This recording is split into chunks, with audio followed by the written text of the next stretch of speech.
Lining up for hours was not what I expected our day in Nagoya would be. But in the end, it was one of those memorable days we hoped to get during our journey. Since 2018, we were saving up money for our wedding and our honeymoon in Japan.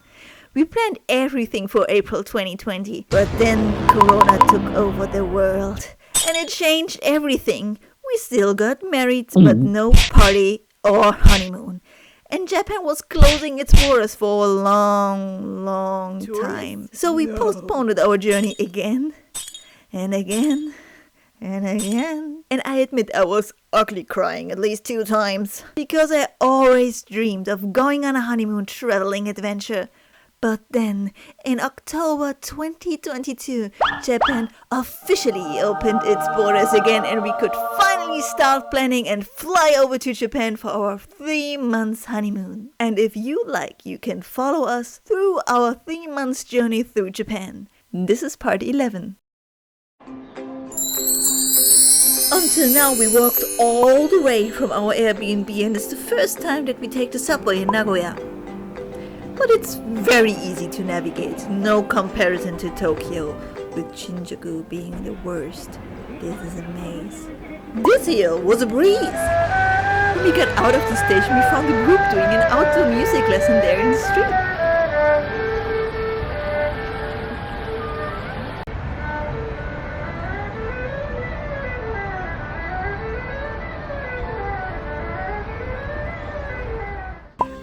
We didn't forget that we were hungry.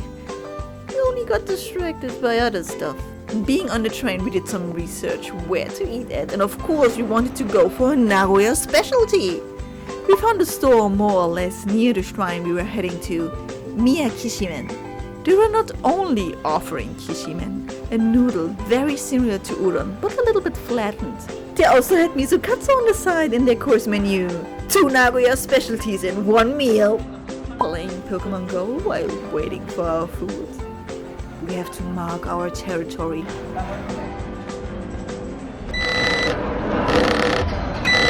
Miso? Excited for regional food! Here's the small version of miso katsu. Miso katsu is very rich in umami flavor.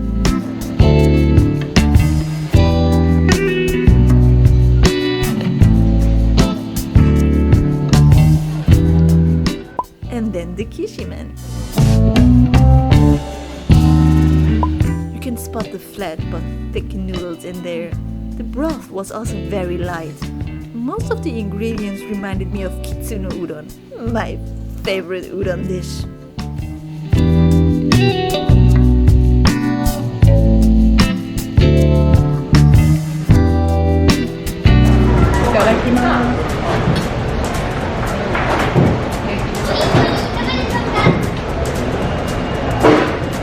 It tastes sweet. And the miso sauce tastes really sweet.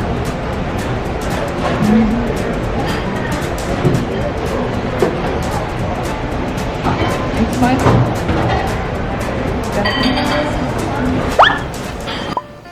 It may seem like I'm an idiot not being able to eat with chopsticks. But I'm sitting too close to the plastic panel and it's limiting my movement range. That's why I look like a fool. Please believe me, please.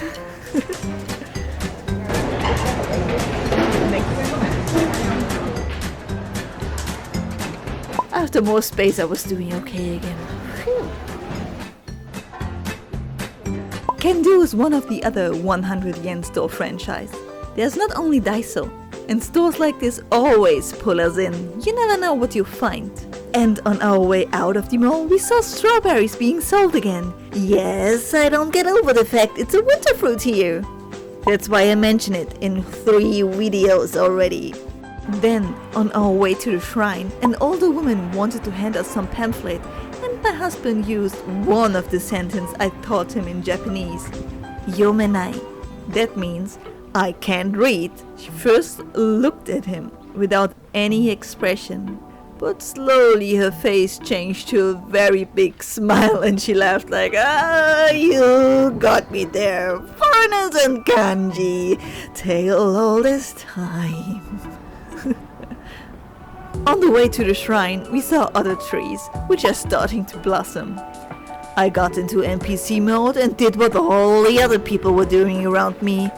Take flower footage. And then we arrived at Atsuta Shrine. Atsuta Shrine is one of Shinto's most important shrines. It enshrines the sun goddess Amaterasu and stores the sacred sword Kusanagi, which is one of the 3 imperial ones. Note, however, that sword is never displayed to the public, so we saw no sword. But plenty of other visitors.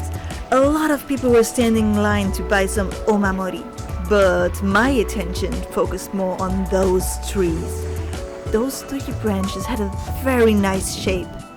But what fascinated me the most was the grass and the moss growing on those 3 branches. And it kind of looked like my legs in winter when I'm too lazy to shave. Just kidding, I always shave my legs. Here and there we saw some people wearing kimono and taking photos there. On our way out we walked by Goshinboku, a 1,000-year-old tree. They covered the tree whole, so the tree won't be destroyed over time by water from within. It is believed that this tree emits power, and many people who visit the shrine will embrace this millennia tree to receive a bit of that power. So that's why you see so many people praying in front of the tree. I should have prayed too. What was interesting to me that there was not only one spot to wash your hands, but also a whole bamboo pile. This way a lot of people can wash their hands there. So then we took the subway again to get to our last destination. You can't go to Nagoya without visiting the castle. I'm still not into castles, but I feel obligated to visit them.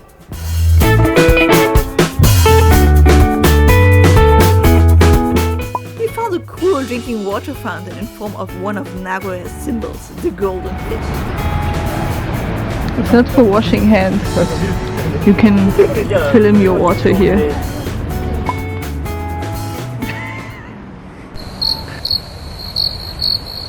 Then we got our ticket and entered the part of the castle. And I have to admit, I really like it. It was nice walking around the park and you get very pretty views of the castle. And prepare for some flower shots again.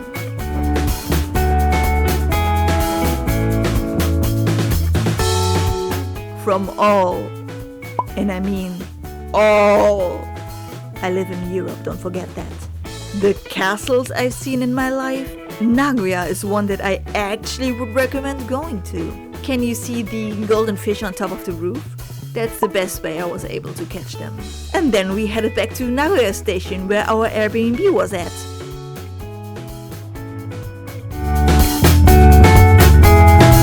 So this was our last stop for our Nagoya in 1 day tour at the Nagoya Castle. Actually, I feel kind of sad to just be in Nagoya for 1 day because I feel it's very convenient. It's not as crowded, it feels a lot more spacious compared to Tokyo because obviously not nearly as much people are living there in Tokyo than here in Nagoya, but still Nagoya is a really huge city. It has a lot to offer. Like Osu shopping district was so beautiful. You can explore a lot and it has a lot of culture to offer, like Nagoya Castle, Atsuta Shrine. Really delicious. Like the subway system in Nagoya is really easy to understand. It's not nearly as confusing as in Tokyo. And it's easy to get around here. A lot of things you can walk to. It was a perfect day in Nagoya for me. And now we're gonna finish our day in buying, there's like this baby chicken kind of food. We saw it yesterday when we arrived here. That again, a lot of people were standing in line to buy it.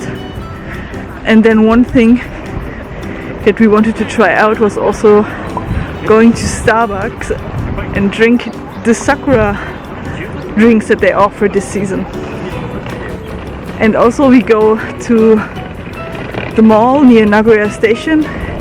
Our hotel is also nearby, and we go to the Starbucks at the top so we can enjoy the view. But before we went home, we had one thing left to do. We wanted another specialty in Nagoya, Piyorin. But first we had to find it in this huge station/department store maze. Still not Shinjuku though. As soon as we found the store, we also immediately saw the line. So we had to secure our place in line now, so let's go to the end of it. Around the corner, around another corner. First we wanted to stand in line there, after the second corner, where the red marks ended. But we felt that some people stared at us. And when our eyes met, one girl slowly was shaking her head like, no. And then we realized the line was continuing, along with the stairs going down. The red marks continue, but left space for people going the stairs up and down. So that's how popular Piyorin is. And now the only thing left to do was playing the waiting game. It's pretty common to wait in line. And I mean, I did it pretty organized and waited very patiently. Now and then some nervous peeking to make sure that there's still enough to buy. Until suddenly everything happened so fast. It was my time to shine and order. They offered 3 flavors, vanilla, chocolate and strawberry. Strawberry being again the seasonal flavor. We ordered one of each flavor and a cute Piyorin cooling bag on top.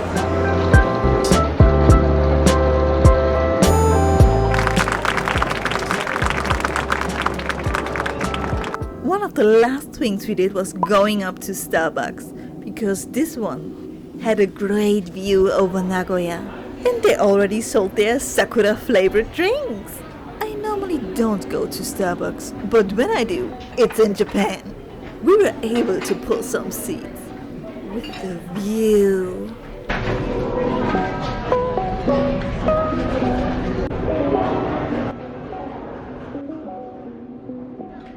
We watched taxis on the square and the trains coming in. After we had enough of the view, we slowly headed home, but stopped at the department store on the way. First, to visit Nana-chan, a very tall mannequin which is always dressed in fancy outfits. And there's me for scale again. We unfortunately got a very plain office woman outfit. Then we went to the Mugiwara store.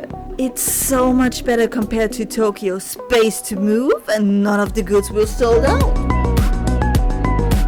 I also got myself a little gacha. I mean, how can I say no to gacha though?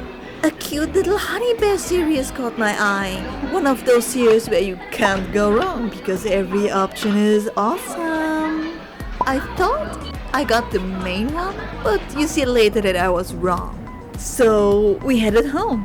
We were pretty tired by now and couldn't wait to get in bed.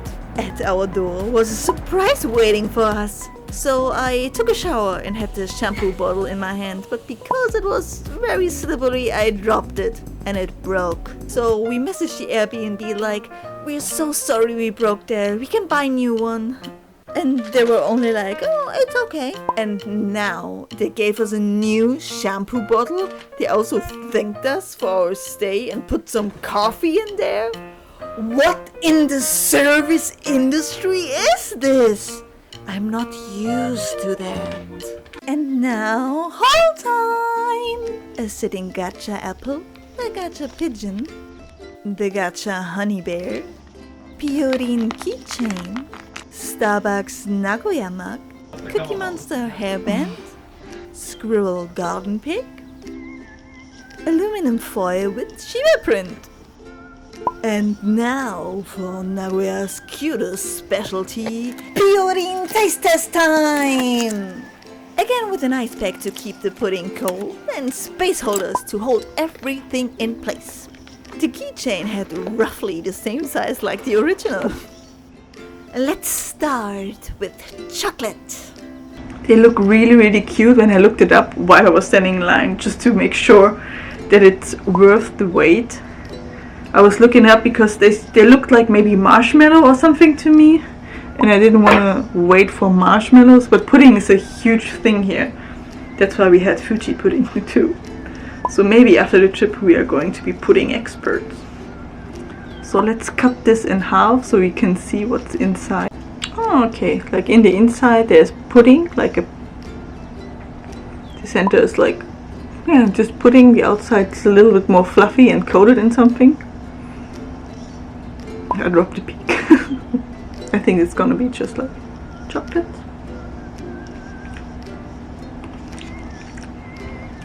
Yes. Chocolate. White chocolate. Itadakimasu. Mmm. Okay. It's like obviously chocolate flavored, but the outside reminds me of like chocolate mousse.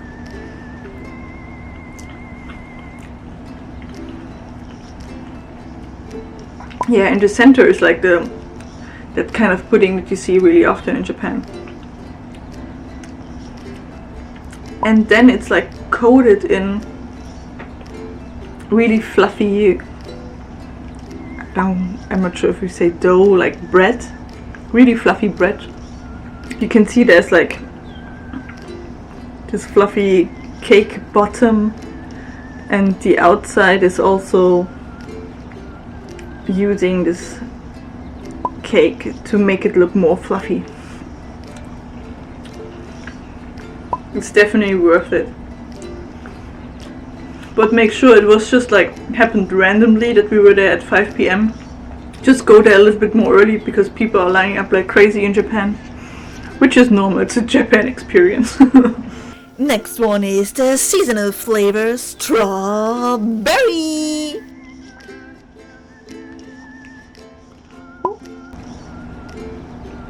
It's just the same, it's probably coated in that like strawberry kind of mousse.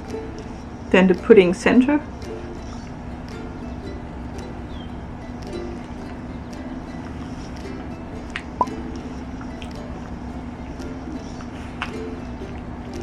It feels much lighter compared to the chocolate one. And there's like a, I don't know if you say yogurt. In English it's like a, in German we would say Quark. There's like a brand Leckermäulchen that reminds me of this German product that I had in my childhood. But because of all the ingredients besides the pudding in the inside, it tastes like strawberry cake. Closing with the original one, vanilla. And now the last one, the original.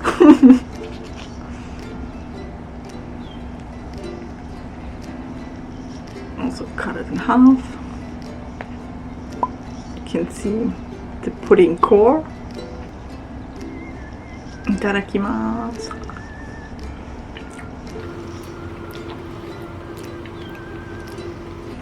This is a really good combination. You have like this vanilla mousse on the outside and then the pudding core.